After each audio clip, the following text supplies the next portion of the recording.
It's time for our daily dose of cope. Here we have Leona Leopard delivering the Leopards Are Feasting news articles for today. So this one is titled, Hey MAGA voters, you've been had. Trump's plans for the economy may ruin you.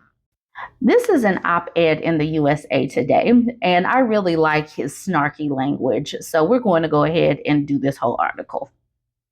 And so it says, stand back while Trump installs a phalanx of other billionaires who will lower their own taxes while taking away government services that many forgotten MAGA men and women rely on. President-elect Donald Trump cares deeply about the forgotten men and women of the MAGA movement, the regular folks who believe wealthy elites have made America decidedly not great. So I'm sure that those forgotten men and women are thrilled to know how Trump has stocked his upcoming administration with enough billionaires and millionaires, as The Guardian put it recently, to form a soccer team. That's right. Axios reported last week that, including Trump himself, the administration-to-be is already staffed with 14 billionaires. The list includes Linda McMahon as Education Secretary, Elon Musk and Vivek Ramaswamy as Government Efficiency Overseers, Howard Lutnick as Commerce Secretary, and billionaire hedge fund manager Scott Bessent as Treasury Secretary. I'm sure these down-to-earth billionaires care deeply about the forgotten men and women who put Trump in office. Surely they are in no way elite, aside from perhaps owning an island or maybe occasionally hunting poor people for sport on said island. Trump is surrounding himself with non-elite billionaires who care. Forbes reported that in 2021, that President Joe Biden's cabinet had a net worth of about $188 million. The Guardian puts the net worth of Trump's gang thus far at more than $300 billion with a B. If you believe in math, it's a staggering sum, about 2,000 times the wealth of those in the Biden administration. So 188 million with an M, 300 billion with a B. So, regular folks, the kind who undoubtedly can relate to the day-to-day needs of Americans, the sort who regularly go to grocery stores, which they refer to as commoner slop distribution centers, the kind who would never want to harvest the blood of young people in a narcissistic quest for eternal life. I told you this person's language is so snarky. You gotta love this. Musk, Ramaswamy may come after VA healthcare, but it's fine. There's no way billionaire businessmen like Musk and Ramaswamy would do anything that helps the rich at the expense of hardworking Americans. They wrote recently in the Wall Street Journal that they will be taking aim at the $500 billion plus in annual federal expenditures that are unauthorized by Congress. And yes, that could include things like the Department of VA Medical Services, billions of dollars in funding for education and housing, and the Head Start program. Do your kids go to Head Start? Did you ever use Head Start? Maybe that's going to hurt people. Can you imagine if you had to pay for that? But I'm 100% sure we can trust these billionaires because they're with Trump, and Trump is clearly anti-elite. As the Conservative Heritage Foundation trumpeted after the election, with Trump's win, ordinary Americans declared independence from the elites. And Fox Business host Stuart Varney said after Trump won, the elites have been living in a bubble. Trump just burst it. Look at this picture of Elon Tusk right here. He looks so strong and manly. Trump can't guarantee tariffs won't lead to higher prices. Cool. Consider this. Trump has repeatedly talked about how he likes tariffs and how as soon as he takes office, he's going to tariff the daylights out of other countries like China and Mexico. Economists, probably elites, say the cost of tariffs will get passed along to American consumers. They say that because it's exactly what will happen. But Trump, the everyman, has long denied that reality, convincing the forgotten men and women of the middle class he's an economic wizard and this will all work out great for them. On NBC's Meet the Press on Sunday, Trump was asked if he can guarantee American families won't pay more under his tariff plan. Trump, the billionaire, said, "I can't guarantee anything. I can't guarantee tomorrow."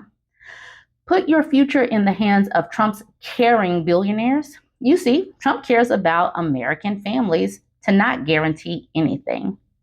So don't worry, forgotten men and women. Be confident that Trump and Musk and Ramaswamy and McMahon and Lutnick and all the other totally trustworthy and altruistic non-elite billionaires know what's good for you because you're about to get it regardless. Yeah. So hopefully, it's all going to work out because these people are so caring. Yay. All right, let's move on to this next post. HHS, that's Health and Human Services nominee RFK Jr., promises to eliminate and regulate high fructose corn syrup beyond MAGA's worst fever dreams of what Michelle Obama might do. Trump voting corn farmers are about to find out. Now, you all do remember when Michelle Obama was trying the Let's Move initiative and trying to replace school lunches. And everybody, all of these people on the right were like, oh my God, this is a nanny state.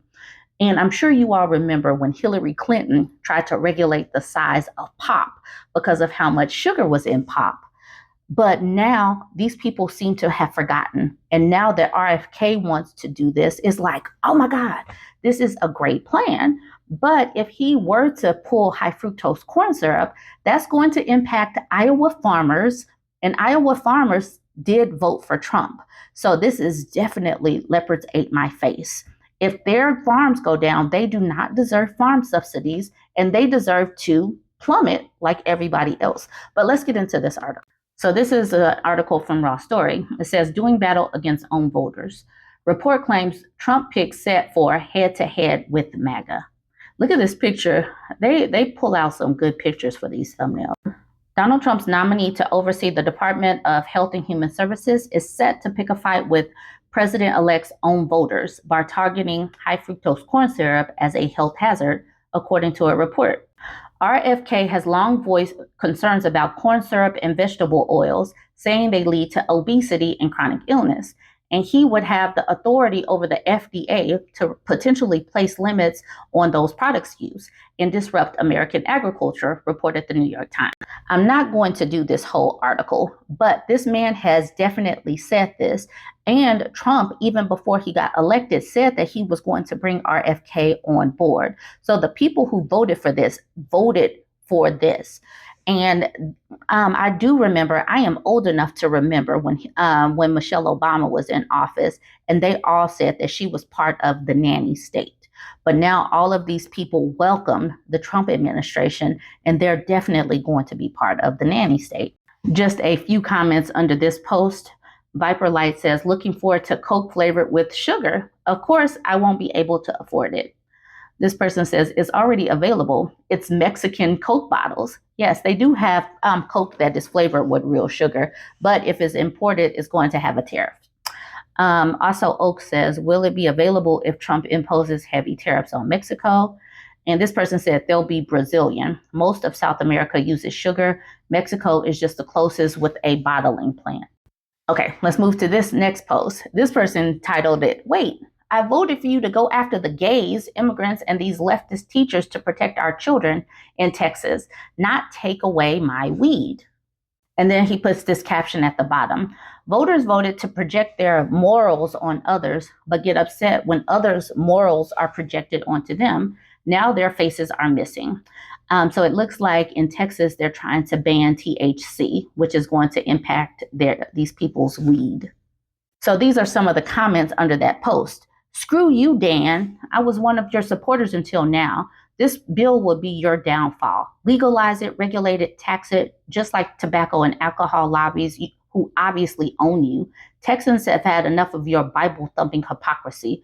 This is a lifelong conservative Texan. Okay, all of y'all want to regulate other people's lives. Now they're trying to regulate yours too. This person says, LOL, you are a conservative and are surprised by this. This person says, I'm a proud Republican medical marijuana holder. I disagree with banning THC. And so the person commented to them, so you voted for the party that doesn't want to decriminalize weed. You must have thought it wouldn't apply to you, huh? Dumbass. So you can find this article. It says Lieutenant Governor Dan Patrick has announced he's just launched a major initiative to ban THC from being sold in Texas. Hopefully you have enjoyed this broadcast from Leona Leopard. Please check back for your daily dose of cope tomorrow when we discover what else and who else is getting their faces eaten by leopards. Join the conversation. Don't forget to like, comment, and share.